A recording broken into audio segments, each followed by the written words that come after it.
What is up, everybody, and welcome to REIL Talks podcast. We're going to break down what it takes to live life on your terms through entrepreneurship, specifically real estate investing. So we're going to hit it hard, the good, the bad, and the real, because that climb, as any entrepreneur knows, is never smooth. My name is Mike Singletary. I'm your host. So let's get real.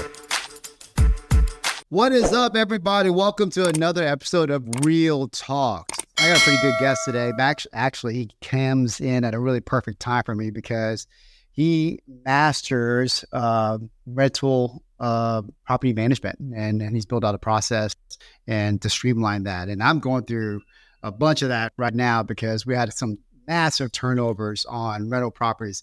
And if you've been in this game long enough, a couple of things are going to happen. If you hold rentals, you know that sometimes that turnover is crazy. I have one recently that cost me $20,000. Another one cost me $35,000 that I literally just got the bill from the property management company saying it's going to be $35,000 to fix this thing, which is crazy. It's absolutely, ridiculous. And the tenant is trying to sue us, which, that's another thing. If you've been in real estate long enough, you're going to get, sued at one point or another, even though we've done absolutely nothing wrong. But we got served. And it's so funny because the level of stress that you endure as you go through your progression in this industry kind of changes. I remember the first time I was ever served, and I was super nervous and scared and all this other stuff. And then this time I got served like 2 days ago. My wife was there. And it was like, okay, whatever, nothing. You know what I mean? And I know it's going to cost me money to get through it, but it just doesn't bother you as much. But, one of the things that I like about our guest, Jason, is that he invented something that makes streamlining and making the process easier. So let me just introduce Jason a little bit here. He started real estate investing in 2016 and made rental acquisitions a priority. So Jason decided to self-manage his rental portfolio. God bless him, because I don't self-manage mine at all. Actually, that's not true. I have two, and I'm like, I can't wait to hand that off. So I really want to hear about that. But throughout the years, he's learned a lot about property management systems and processes. He's built a training product called Lean Landlording, which provides landlords the tools they need to self-manage their rental properties with maximum profitability and minimal effort. Sounds like I'm going to be a client to this. Jason, what is up, man? Bro, how you doing, Mike? I'm doing fantastic. Awesome. Like I said, you could not have come at a better time, man. Because I am like, I want to learn as much as I can about what you're doing. I'm excited about it. I got into this industry just like almost everybody else did, thinking that acquiring rental properties was the ticket. Right. And truthfully, I don't know if that's the case. I don't know if I still believe that or not. Right. So I want you to change my mind on it. I'm obviously doing something wrong and you're doing something right. So tell me about what's going on with you, man. Yeah, man. So like you mentioned, I started investing in 2016, and like passive income was like my goal. I wanted to make sure that if something happened to me, my wife and kids are taken care of. Yeah. And then, early on in the career, like, what do? You're supposed to get rental properties, right? So getting those and adding those, and I'm like, man, I don't really want to pay somebody else to manage these because, I needed the money at the time. The cash flow was tight. So I started self-managing. But you're right. Like through that, you're like, man, there's a lot of stuff that could happen where it kind of derails your plan of passive income and makes rentals appeal like a whole lot less than maybe something else, maybe like doing owner finance notes or syndications or whatever. But there is a way through it, man. But what's going on with your 25,000 and 35,000? What's going on there? So I don't know. Well, those are both. Actually, one was a house that had a tenant in there for 6 years, right? Okay. So it needed to be renovated, and there were, things needed to be updated. So that one wasn't too upset about that one. And it's a higher ARV home. So, and I have a lot of equity in it. Nice. So whatever. The other one was kind of like in a kind of not really hood, but kind of, you know what I mean? Like a lower B level, high C area. And the tenant was just a complete nightmare. I just destroyed everything. Now, with that being said, the property management company, which I'm about to fire, said it's $35,000. And I had my other gentleman, my contractor, went in there. He's like, dude, we can do it for $8,000. Oh. You Yeah, know what I'm a little bit saying? of markup Like, there, well, huh? what do you want? He's like, well, what do you want? Is you want to keep it as a rental? We can do it for 8, or do you want to sell it? Which I'm going to sell it anywhere, so that will cost closer to 20. So I guess I could lead with that question, right? When you are renovating your rental home, and you know it's going to be a rental, are you doing a rental grade renovation, or are you doing it? What's the difference on your side? It's kind of a mix, man. So, like, to be honest, it is like a flip with like some indestructible items in it. You know what I mean? Like, we don't do some fancy flooring. We're doing glue down vinyl plank flooring, no matter what the rental property is, like what price I'm point saying. it is. We'll do stainless appliances. We'll do granite. Those things are nice amenities that tenants want and stuff, and they're also like indestructible. Helps the house appraise for more. Help you rent it faster, stuff like that. So, but other than that, no, it's pretty much like flip grade. I take that back too, though. But like bathrooms, we don't use tile. We use like plastic surrounds. So anything you Mhm. can do in that property to kind of reduce your expenses, in the long run. And then, like you said, you've got some exposure there with some rehab stuff you got to do. If you can do things in the front end to prevent that from happening or reduce that, that kind of helps out. So things that can take the wear and tear, I think, are good for rental upgrades. Um, but man, like a lot of that seems like those rehab expenses you have, maybe the management company wasn't doing like a fantastic job of like checking on the property and like managing your asset to the full extent, right? I agree. I mean, Yeah, that's not absolutely, uncommon. man. I mean, what do you do with your rentals to make sure that your turnovers, you don't have crazy turnovers? Not only just crazy turnover ratio, but crazy turnover expenses. Yeah. So a couple of things to the turnover ratio, that's huge, right? So a Yeah, lot of landlords look at these rental properties and these tenants are like, these dang tenants, man, they're just whatever, bottom of the barrel scum. But for me, I've always been like, these are my customers. Like these people are renting my house from me. They're my customers, and I am entrusting them to take care of my property, right? So I want to treat them like customers and make sure that they feel appreciated, make sure that they like me, and they're like, hey, I'm not going to tear up Jason's house because he's a good dude. He always takes care of stuff. So I have a high emphasis on customer service throughout our business and throughout lean landlording. I kind of hit on that pretty hard. yeah, um, and that reduces turnover. I've got tenants that are like, man, I will never leave you as a landlord. If you get another house with an extra bathroom, let me know, I'll move into it, but I'm not moving because I don't want to leave your properties. I'm like, that's dang, all awesome, man. right. Yeah, man, but it reduces turnover. That there's a reason for that. I want to reduce turnover and I want to reduce my expenses. And those expenses come from like vacancy cost, and they also come from like make ready expense. So the longer you can keep a tenant in there and keep them happier, they're going to take care of your property and you'll make more money ultimately, right? Yeah, absolutely. So, are you checking in on your rentals every what? How often are you kind of checking in on? Every 6 months. So Okay, every 6 months, my VA sets me a calendar invite and follows up with all the tenants and schedules an appointment for me to go look at these properties. And I've got a checklist I bring with me. I've recently outsourced that to a realtor that actually helps me do that now. So I give him the checklist, and he goes to each property and fills out the checklist, takes pictures with an app, and sends it all back to us. So during those inspections, we're looking for things like, are there termites or wood destroying insects that we definitely want to take care of? There's some like leaks under sinks that we want to take care of, but also what kind of tenant damage is in that property? Like, is there something damaged that they messed up that needs to be fixed? And if so, let's fix it now and build them now where they're still leasing our house before they move out and we're like trying to capture money out of a security deposit. That's like yeah, impossible. So, yeah, every 6 months. that's pretty awesome, man. So, how does that? I mean, I know tenants are not going to be overly excited about your invoice right then, right? Yeah. How do you, I guess, frame it, present it? I mean, obviously, it's probably in your lease already. What's that? What do you do to reduce the friction? Yeah, so I tell them like, hey, this is stuff we found during the maintenance inspection. Obviously, these are not issues that were in the property whenever you moved in. We're going to have to charge you for these repairs, but we'll let you spread it out over the course of a few months, so it's not like a big number up front. And it's usually not much. It's not like thousands of dollars. You're talking about $300, $400, or something like that. So if you Yeah. can spread it out over a few months, it's we had a little bit of pushback, man, but it ultimately everybody's paid and been on board. I mean, the biggest problem I usually have is even though it's in my lease, is the filters for the HVAC. You know Dude, what I yeah, mean? yes. That's always the one, man. I mean, so The so filters, bro. yeah, Yes. dude. I mean, you got things living in there, right? It's like it's black and you're like, oh my Yeah, god. dude. Yeah. You know? Uh, So we'll talk see to me, those. man. Yeah, we'll see those on inspections too. And I'm like, hey, Dude, so your filter's clogged. Number Yeah. one, now it's $50 for us to replace that filter. But number two, it's going to cost you more money on your electric and your heating bill because it's having to work so much harder to suck air through that dirty filter. It's going to be running nonstop to try to heat and cool your house. So I try to frame it from like, what's the benefit to them for changing their filter, other than just like, what's the pain? Because they don't care if the AC system breaks on my dime. They're gonna, they're Yeah. like, he's going to pay for it. But if I can somehow put that on them where they feel like, hey, there's an impact to my money directly by not changing the filter, by getting charged for it. And number two, my electric bill, it seems to help. But That's awesome, man. it's still hard. I mean, it's not a perfection, dude.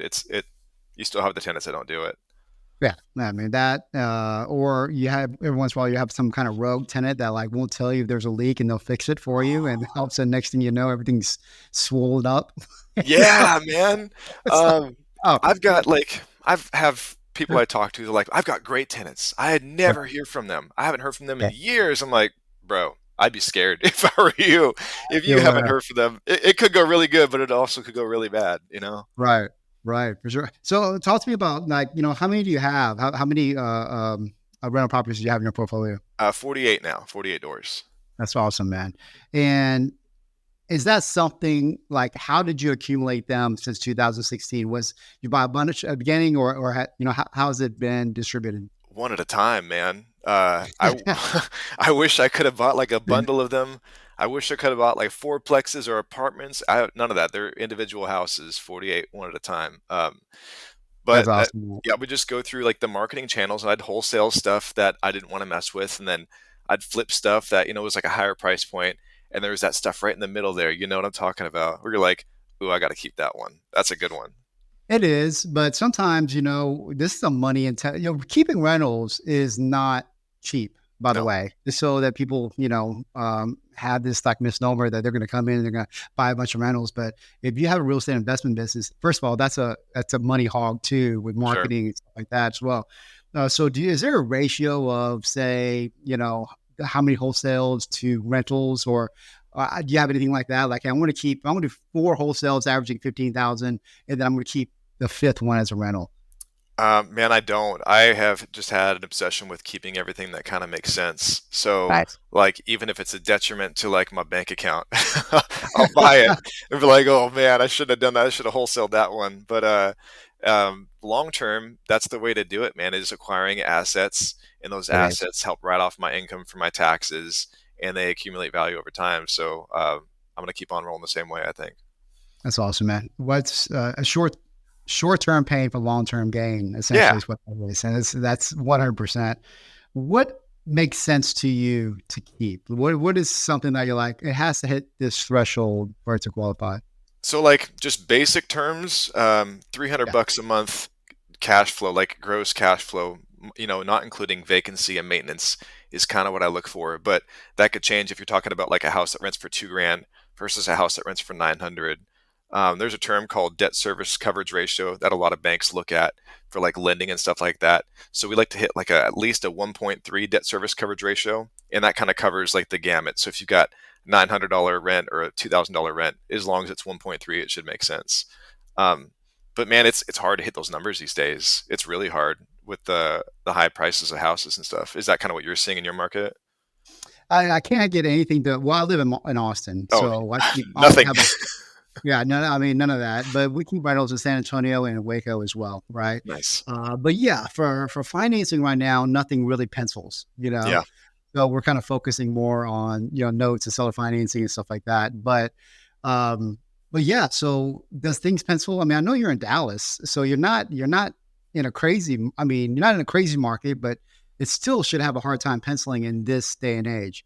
Dude, it's hard. So in 2021, I moved out of like the DFW metro area out like Okay. to the outskirts of the metroplex. And I did that for like a couple of reasons, but one of them was there was no more deals for me to find as easily as I had been previously to hold as rentals in DFW. And I Right. wanted to get away from the city. So I started investing in a smaller market called Wichita Falls, which is like an hour north of where I am currently. DFW is like an hour south of where I am currently. So I'm kind of in the middle, and those deals still work, man. They still pencil. So like the smaller tertiary markets where there's not like a huge growth of like population and appreciation, those deals still make a lot of sense for rentals.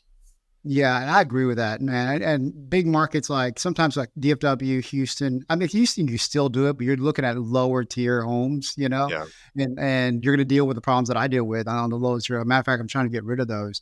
Um, so that's interesting. But here's the biggest problem with Texas rentals, which I hate, right?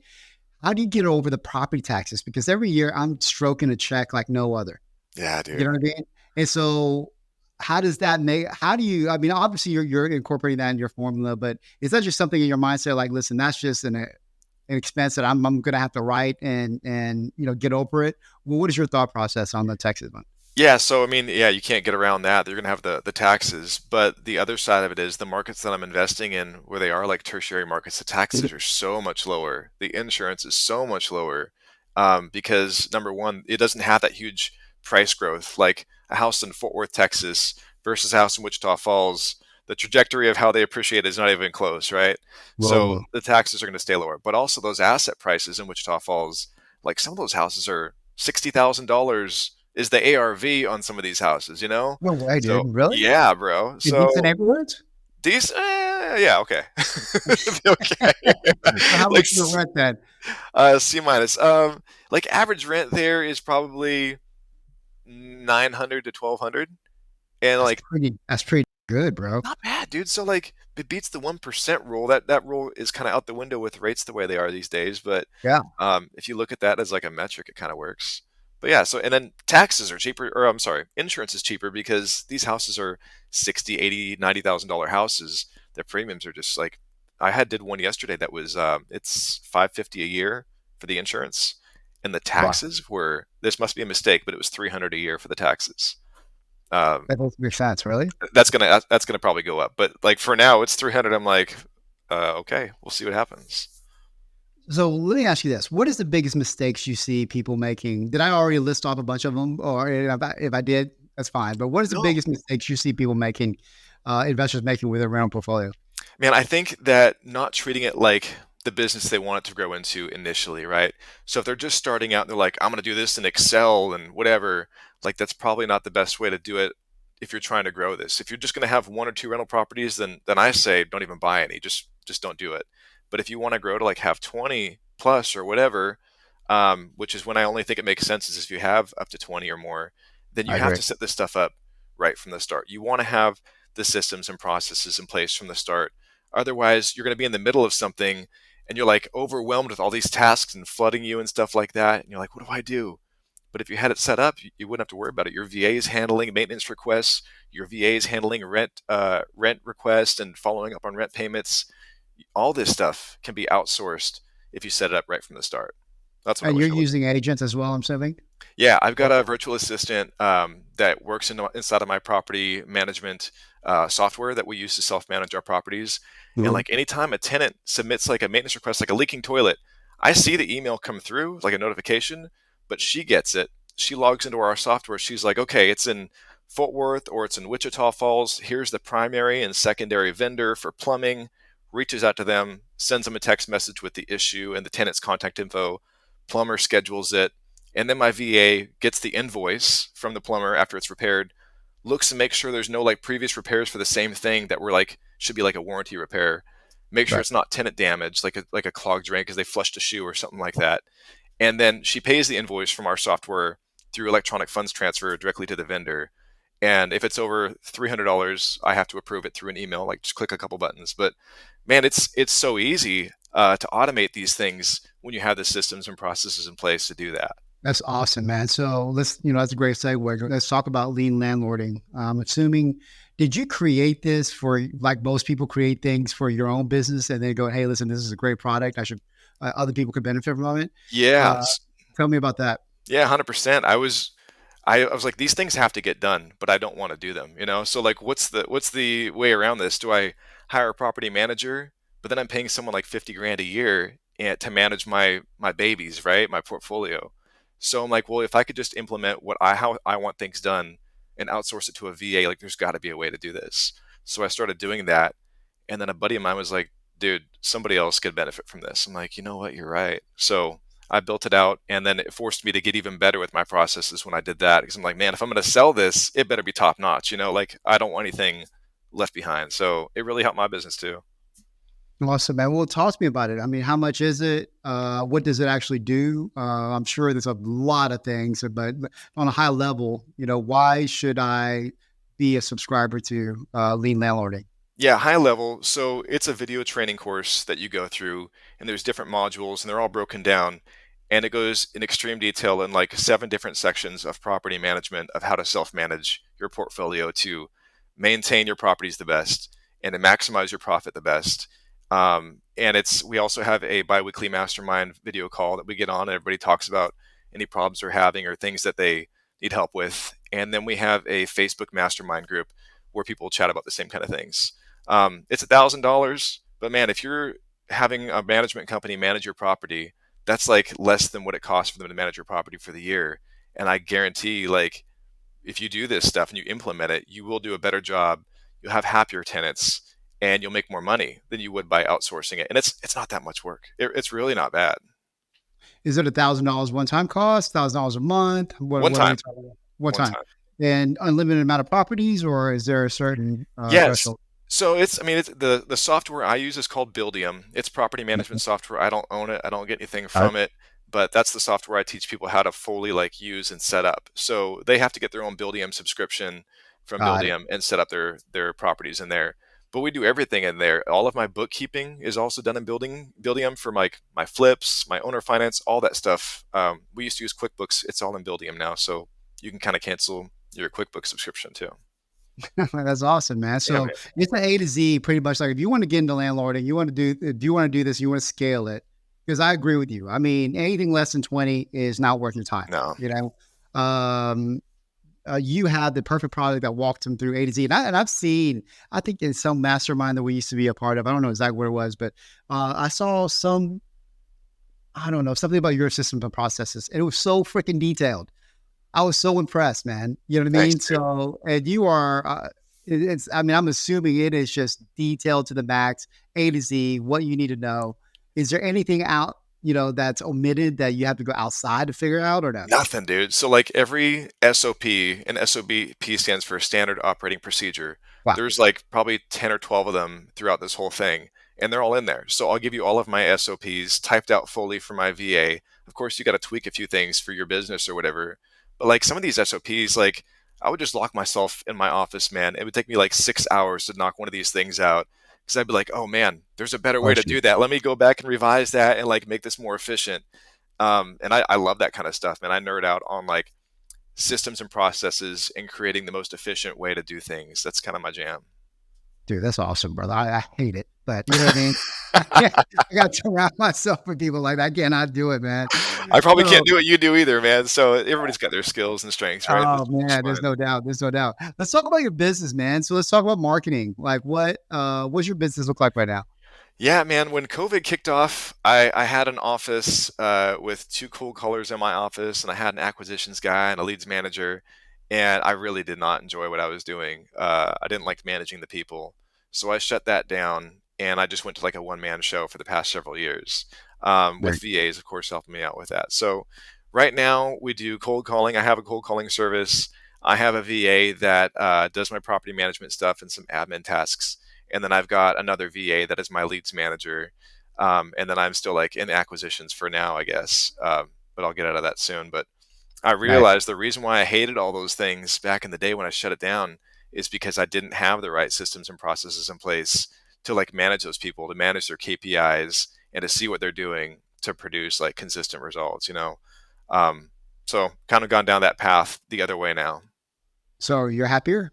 I'm happier, but now I'm like, I got to get out of this. I want to be golfing more. I don't Yeah. golf, but hanging out with the kids more, or whatever, doing something else other than this. Uh, That's awesome. and the only way through that is to make some SOPs and hire some folks. Is cold calling your main one? Yeah, that's my main one. We do some direct mail also. Yeah. Um, that's not been working near as well as it did years ago, but we still do a few niche lists on that. Okay. Well, cold calling is my jam. So talk to me about that, man. Are you having the prospectors on the front end? What do you have? Are they qualifying at all? Is just anybody that raise your hand? What's that look like? Yeah, so I outsourced it to a company to manage all those cold callers for me. I Wow. tried doing that through like call tools and like listening to recordings and managing their KPIs. Not my thing, man. Like again, I can do like the systems and processes. You're probably Yeah. better at like managing the KPIs and like keeping that all on track. So I I like decided, managing people, so I don't have a problem with that, right? I ah, mean, yeah, I do well with that, but I don't do well with SOPs. So all right, anyway, man. We need to yeah, work yeah, together. That's all right. Um, no but doubt. yeah, man, So they just I don't send you like the that. lead to somebody that raised their hand, or is it curated at all? It is. So, like, if they raise their hand, they say they want to sell. Um, I'm also a licensed agent, so is my wife. So we try to convert those to listings as well, and that's been pretty successful for the folks that have a nice house. Instead of just throwing the lead away. And the other stuff, if they want to sell it at a lower price, then we'll definitely purchase those and flip those or rent those or wholesale those. I mean, dude, you nailed it. That's what I think. I think that's the biggest mess up that most investors make when it comes to cold calling, because somebody's raising their hand and they're like, "Dude, I want to sell this house." Now, it just might not fit your buy box, Yeah, and most people just throw away that damn lead without, listing it or whatever the case is. I get it. Most investors don't want to list, but yeah, man, if you can pay your overhead, it's a yeah. game changer. You can You just know what cover I your mean? marketing cost, right? Yeah, exactly. It's a game changer. So, man, good for you, dude. That's Thanks, awesome. man. Um, let's kind of go back to the landlording a little bit here. Like, how when you are maximizing profitability on it, give me a couple of tips. I mean, like, for example, are you doing anything like pet deposits or pet rents or Oh, anything yeah. like that adds a little bit more that you found are beneficial to the bottom line? 100%. So I'll go over a couple of them that I really Okay. love. So pet deposits for sure, it's 250 a pet, non-refundable, and then we also do pet rent. So Yeah. each pet is $20 a month for the first pet, $15 a month for the second pet, and typically we only allow two pets unless we've had a hard time renting the house out. Then we'll open up that parameter a little bit. So I love that one, and nobody ever pushes back on pet rent. Yeah. A lot of apartments do it, so not an issue. The second one we do is called a fee in lieu of security deposit. So what this is most tenants come in and they're like, "Hey, how much is the rent? How much is the deposit? What do I need to have at move-in?" And you're like, "1,200 rent, 1,200 deposit, 2,400 at move-in." But a lot of these tenants, man, they just don't have that. So if you're looking for that in your criteria, you are severely limiting your pool of potential tenants, which number one increases your vacancy rate, right? Your property Mhm. stay vacant longer. But number two, you have a smaller pool of tenants to choose from. So maybe you got to choose someone. They got the money, but maybe that's not the ideal tenant. So what we've started offering is like, hey, you can pay the 1,200 deposit, or you can pay $150 at move-in and $35 per month for as long as you live in the property. It never accrues. You can switch to the $1,200 deposit at any time, but this stuff doesn't accrue. And a lot of people choose that. So the benefit to you is our average tenants stay at least 2.5 years. Most of them much longer, but some move out before then, some not. But you're gaining that $35 a month for those 2.5 years, which is more than what that security deposit was going to be if you're charging around 1,200, 1,400, or whatever. Um, So is there a requirement on a lease? Because that doesn't make sense if it's a 1 year lease, right? yeah, I mean, we do it on a 1 year lease too. Yeah, so you Would you you will just have that probably just risk. make like 50, 75 or $100 or something like that? Yeah, the risk is like they just say for 12 months. So you've gotten the Mm. $150 at move in, $35 a month, and then Okay. they move out after 12 months. In that case, no, you're not making any money on it, but the security deposit is refundable back to the tenant anyways, right? So if they Yeah. damage the property, you have to refund it. This is non-refundable. This is ours to keep. Um, Interesting. there's a company out there called Rhino, and they were doing the same kind of thing. But what they started doing, and they would offer it to our tenants, but then they stopped renewing the policies for our tenants. We're like, now these tenants have no coverage at all. I'm exposed. I'm like, dude, Mhm. never again. So we just brought it in house and did the same thing. That's smart. Have you ever like gotten off the 30? Why 35? Why is that the sweet spot for you guys? That kind of seemed like the price that Rhino was charging. They were like in the Okay. 35 to 45 range per month, Mhm. and you could definitely play with that number and move it up or down based on your market. And again, a lot of our properties are in Wichita Falls, which is like a lower rent amount. Yeah. So I'm not going to go in there and be able to charge like $50 a month on a 850 or $900 rent. Got it. Got it. That makes sense, man. Are you living in the same area? You live in which one? I know we kind of talked about it, but are you living close to your rentals? No, I live in Decatur, so I am Okay. like an hour south of Wichita Falls, where half Okay. of our portfolio is, and an hour north of DFW, where the other half is. Okay. And so for me, the problem with me is I can't find a rental that pencils here, right? And if you're a virtual investor, how do you self-manage as well? Because that's kind of difficult, right? I mean, you can't just drive by it. It's not going to be You need to, possible. yeah, I mean, relying on local realtors and paying them to do like inspections for you is one thing. Paying them Yeah. to put a combo lockbox on the property is another thing. Whenever we do showings on properties, I'm not like sitting there meeting all the tenants. I get a copy of their ID, I give them the lockbox code, and they go look at the property. And if they Got it. want to move forward, then we move forward. Oh, so you don't even use an agent to lease it out or anything like that. No, we don't put them on the MLS. We've never had to. I don't want to pay that commission if I don't need to. Yeah, that's awesome. Where do you put it on then? We put it on, so through Buildium, you can put it on like Zillow, Mhm. apartments.com, HomePad. There's some other ones, but the primary driver is Facebook Marketplace, of where most of the tenants come from. Dude, that's awesome, man. I mean, we use Facebook Marketplace quite a bit for Dispo. Our biggest problem with that is they'll block the account because we're sending too much stuff out, right? Oh But yeah, you're not dealing with that because you're doing like, one or two or something like that. yeah, not a Does crazy that work? volume. That's awesome, man. Smart. I love the fee in lieu of deposit. Love that idea. Matter of fact, I'm going to incorporate that right away. Sweet. Um, is there any other tips that you have that might, either maximize profitability or minimize the effort? Last one I'll share with you that is like a kind of a game changer for me again is like vacancy is really what kills us, and Yeah. make ready is what kills us. Those two things are the highest expense for sure. So any way you can reduce those things is going to go straight to the bottom line. So when a tenant says they're moving out of the property, we require 60 days notice. It's in the lease. They give us 60 days notice. At that time, we go on the property with a checklist. We make note of all the repairs that need to be done. Any tenant abuse, we're billing like ASAP, right? Because we don't want them Wow. moving out and then trying to pull that out of security deposit. So we're trying to build that ASAP. Whether you're successful with that before they move out or not, who knows? But we try to do that. And then we already have pictures of the property from when we previously rented it. So we're pre-marketing it. So when they tell us they're moving out 30 days prior to that move out, we put that property up for lease on all those sites. And we try to pre-qualify tenants by sending them a free screening application and getting interest in that property. And we let them know, hey, the tenants are moving out at this date, and we already know what repairs we have to make. We've already talked to the handyman to like, hey, here's what's going to have to be done on April 1st. It's go time. Get in there and knock it out in 3 days or whatever. So that way we're minimizing that vacancy time and also that make ready expense in trying to get a tenant moved in there just as quickly as possible after the other one moves out. So you're not showing it until the tenant leaves. Correct. Okay. But you're just creating the interest. You're getting the information right off the bat. Yep. Okay.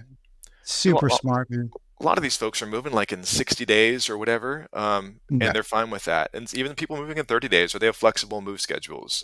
It's been really helpful to do that.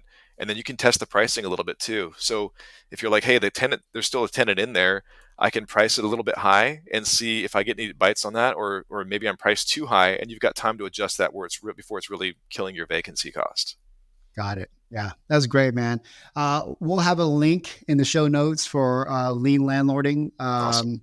Jason, man, I appreciate you. That was awesome. Definitely Thanks, some man. great tidbits that you shared. So, hey, man, until next week, guys. Jason, thank you so much. Thanks, bro. Appreciate you having me on.